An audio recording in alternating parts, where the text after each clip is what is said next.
HB, Yes. would you buy another Wagoneer? Welcome back to JB Reviews. My wife and I have owned this Jeep Wagoneer for basically 1 year, has 12,000 miles on it, and we're going to give you guys the good, the bad, and the wrap up because we're getting ready to trade it in. So Hannah, did you like your Jeep Wagoneer for the year that you owned it? I did. You did. Okay, that's good to hear. That's good to hear. And I want to say this up front. I know a lot of people are saying a lot of negative things about the Wagoneers. The only thing I'll say about this SUV is the recalls did suck. And we only had one issue with it for our tenure of owning this thing. And I think for the most part, it's been pretty great after that. So let's go ahead and hop inside. I'm going to have my wife show you guys a few things that she loved about this Wagoneer, and it will kind of make our way back. Now this is the entry-level Wagoneer. So there's literally no options on this thing. So everything you see on ours comes standard. The only option was the paint color, which was black, because it's like a metallic paint basically. So what was something that you liked about the Wagoneer? I like the steering wheel. Yes, so this is a woman's review. So one thing my wife loved about the Wagoneer, because she's kind of like a grandma in a lot of cases. Yeah, that's okay, I love that about her. But it has the 2-spoke steering wheel. Hot grandma to you. Hot grandma, oh yeah, you are a hot grandma. One day you'll be, one day baby. You say that and you like I like how thick the steering wheel is. Yes. And I like having this one spoke down here instead of Yes. two. Because I like to drive like this. Oh yeah, like I say, grandma driving. Yeah. But to her point, this steering wheel is really thick, and I do like having the 2-spoke as well. This steering column, power. You can also put it with the memory, and you have a 12-way seat because the lumbar does go up and down as well. And I feel as though, even when I have the seat all the way back, like the seat's all the way back right now because I was just moving the car. I mean, look at how much space you have back here. I mean, this is pretty big, and these rear seats do slide forward and back on each side. So these seats are all separate, so you can even slide the center seat here. And that's something that I like about this. So let's kind of keep going through up front a few other features on the Wagoneer that my wife liked. So wife, what else do you love about the Wagoneer? I do like the way things are displayed. Yeah. So the digital gauge cluster, I like this view here, where it shows me my average, MPG, miles per hour, RPM, but you could also do this one if you like. Yep. And a bunch of other different ones. I also like the way that the Apple CarPlay, I'm sure it has like Android too, but just with the iPhone, the way that everything is displayed here, like on the screen. Oh yeah, so, and what my wife is talking about is, normally with other vehicles, when you're in the Apple CarPlay, you don't have access to the buttons down below. So like if you want to deal with your comfort on the screen, or if you want to, you know, maybe turn your mirror, you have to go through the Apple CarPlay and then click on an icon in order to get to some of the features that you have below here. So I like that about this too. Yeah. And go ahead and put it in reverse. You had mentioned something to me. Split the screen. Oh What's yeah. that? Oh yeah, like how you can split the screen exactly. Like this right here. Yeah, like the split right here. And if you want full screen, you just push a button on the side there, and literally it will give you full screen for what you want to see there. Yeah. So go ahead. Okay, go ahead. And then another cool feature that I learned later on from you actually Yeah. was the, let me see if I can do it myself, washing of the rear view camera. Yes. Okay, yeah, there you go. So I think it's this. You were just there. Oh, okay. Right there. Rear view camera. Mm-hmm. So today's a perfect day for an example. So this screen is blurry because it's been snowing. Mm-hmm. Now what I can do is wash it by pushing. There you go. Did you show them I pushed this? Yeah. By pushing this forward. Yep.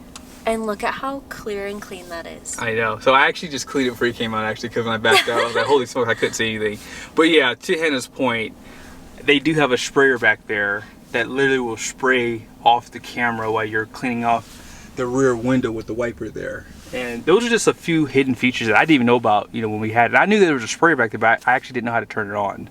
But the size of this thing is something else that's amazing. Like, this thing is so wide, it's so long. And I think some people have like the opposite feeling. Some people don't like that it feels like a school bus. And I get that. It is a big box, but I have enjoyed just this space in here, like how wide and big the seats are, how much room the kids have in the back seat, and then even when we have the third row up, when we've had friends and family ride with us, it doesn't feel cramped at all. Like usually it's like you can only sit kind of like kids or teens in the back seat, but we've sat adults back there and it's been wonderful. And I like all the storage too that it offers. It's pretty deep there, then it gives you this little one here with USB and USB-C. Yeah, you know. And then even storage up here too. Yeah, you have a lot more USBs in there too. There's like no shortage of that. Yeah. And heated and ventilated seats come standard. And heated steering wheel. Yes, I love that feature. So now it's time to get negative. Here comes the negatives. When we first got the Wagoneer home, these seats were malfunctioning. Now I don't know why Jeep would put an electronical seat on the second row. So this button here, if you want to get access to the third row, you hit that button and you can kind of hear, right? There's like electrical things going on. So when we got it home, when you went to go push the button, the seat wouldn't do anything. And up here, it was telling you, let me show it to you real quickly, that the second row seat latch was not completely done. And so as you're driving, that message error will come up all the time. It's right there. Hopefully you guys see it there. Check left second row seat latch. And so it was doing it on both sides. Now the reason why that was happening, and if you don't know this, a lot of Wagoneer and Grand Wagoneers had the same issue. The wire harness that connected to the seat was too short, so it was coming undone. Therefore, it was shortening out and it was sending an error message, and it was messing with a lot of the electronics in the system. So that was a big issue, and it was very, very annoying. I almost regretted buying it at first because I was like, oh my goodness, it only had 56 miles I think on it when we had that issue. Also, one of the recalls was for the steering wheel that we had to fix too. So whenever you would turn off the vehicle, the steering wheel would go back up. But when you set it up for your seat memories, it wouldn't go back to the position it was in. So that was actually an issue that we had for the majority of the time we owned it. And the recall fixed it, and now it's great. Now, my wife just mentioned one of the biggest selling points for her with the Wagoneer was the amount of trunk space behind the third row seat. So let's go ahead and show that to you really quickly. So all you have to do is pull this. So if you get a higher trim level, these come as power. But of course, when you get the base model, this is the only negative about these are all just manual seats. So if you're not tall, you're kind of jumping in there. But look how much space you have in the third row seat. Like, that is insane. Like, we've been looking at some new SUVs, and you guys are going to see that soon hereafter. This is a lot of space, and they have a little bit of storage below here. So if you want to put blankets, extra bottles of water, things like that, you can do that with the Wagoneer. So if you do have a car seat in the middle, as I mentioned, you can still gain access. Oh yeah, I found your, look what I found. Oh, my cargo net. We've been looking for that, guys. Like, I could not find that thing. But like I said, the center seat here doesn't move. So if you want to put your child seat in the middle, you can still gain access to the third row pretty easy. But look at how much space is back here. Like, this seats do go forward a little bit, so if you're a little bit taller, you still have extra room. They have USBs on both sides, Type A and Type C's, cup holders. And the amount of headroom that you have, like, I feel like, you know, this is really comfortable back here. I think you could sit 3 people easily in the third row and they'll be comfortable. So this is an 8-passenger. You can get the option to have a 7-passenger with the second row captain's chairs, and that's probably, you know, something that I kind of wish we would have got. But, you know, having that extra seat came in handy a lot of times when family came to visit, though, I will admit. Yeah, I agree. Yeah. Now, how comfortable is driving in the Wagoneer? You've put the most miles on this thing. What would you say? It's a very comfortable ride. Yeah. It feels like a luxury SUV, even though this isn't the Grand and has air suspension. Yeah. There's a lot of features that it has that are great. No, I agree.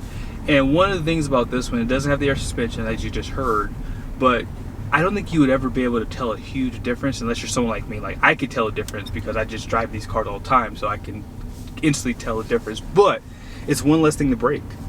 And I really do feel as though we have the aftermarket, well, these aren't aftermarket wheels, they're the 22s from the Grand Wagoneer. If you were to put the 18s back on here, the ride is just a little bit softer too, which I liked. And this thing gets 20 miles to the gallon, right?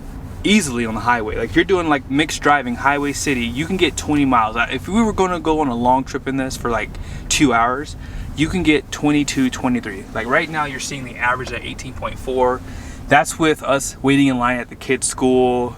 That's stop and go traffic. We drive mostly in the city with this, and you're still able to get really good fuel economy. Large SUVs in the past that we've owned, like the Acura MDX, which was a mid-size crossover, and we've had a Toyota Land Cruiser, both of those were barely able to get over 15 miles to the gallon combined. And that's why I think with the 5.7 liter V8, you know, 395 horsepower, I think, 410 pound-feet of torque, somewhere in that ballpark of power. This has the e-torque system, so even like the stop-start function on this engine works really well.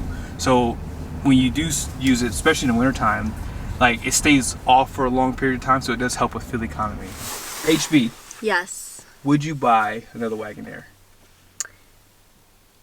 I wouldn't cross it off my list. Okay. I have enjoyed this one, and like I said, the features have been great. There's been a few things where I'm like, oh, I wish it did have this, but I would keep this on the list, especially in a couple years or longer, when all the like kinks and stuff are worked out. Yes, I agree with that. So one of the reasons why we're trading this in is because at some point, I think we're going to probably not buy as many cars. And my wife, she hates switching in and out of cars. And because this thing hasn't been the greatest because of some of the issues we have, and like I said, I think in 5 years, you're going to see these as a top pick for reliability, things like that. It's just right now, it's the first few model years. You're going to have issues on these cars. And I went into that knowing that because I knew we weren't going to keep it that long. But if you're looking for a premium SUV, I think Tahoe can't compete with this at this level. The GMC Yukon, if you get it in its base form, it has cloth seats, it has a bench up front, and it doesn't have the luxuries that this thing has. And I'm serious when I say this. Do not always listen to online hate. I know a lot of guys and girls will say negative things online, but I see a lot of Wagoneer and Gray Wagoneers around here in Utah. And I have spoken to a few people that I've seen, you know, maybe, you know, at the back of their trunk, and I would ask them, do you guys like your Wagoneer or Grand Wagoneer? And they're like, love it. But again, it's the first model year. You're going to have problems. You're going to have recalls. These things are just going to happen. And a lot of the electronics in the Wagoneers and the Grand Cherokees are all new. So that's kind of why they're having some glitches. But Jeep is fixing things pretty quickly. Like, we got all the issues resolved.